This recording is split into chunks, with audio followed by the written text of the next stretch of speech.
So guys, কেমন আছেন সবাই? আজকের আমি রয়েছি একটা পিছনে ব্যাকগ্রাউন্ড দেখে বুঝতে পারছেন কোথায় রয়েছি।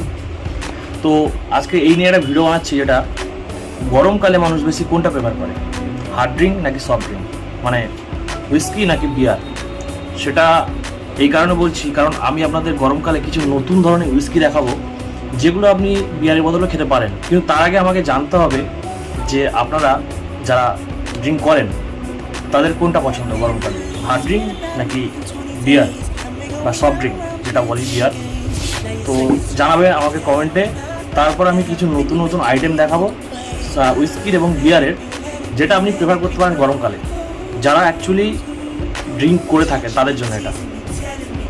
তো এটা হচ্ছে আজকের ভিডিওতে। অনেক কিন্তু নতুন নতুন স্টক আছে, আমি দেখাবো, বুঝতে পারছেন? পিছনে কিন্তু অনেক নতুন নতুন স্টক আছে, এবং আপনার জন্য কোনটা বেশি ভালো লাগবে সেটাও বলবো। আমি কিন্তু এগুলোর বিশেষজ্ঞ না, বা আমি এগুলো তেমন মানে খুব একটা পছন্দ করি তাও না, জাস্ট একটু নর্মাল আলোচনা এটা নিয়ে, নতুন কিছু একটা দেখে থাকুন।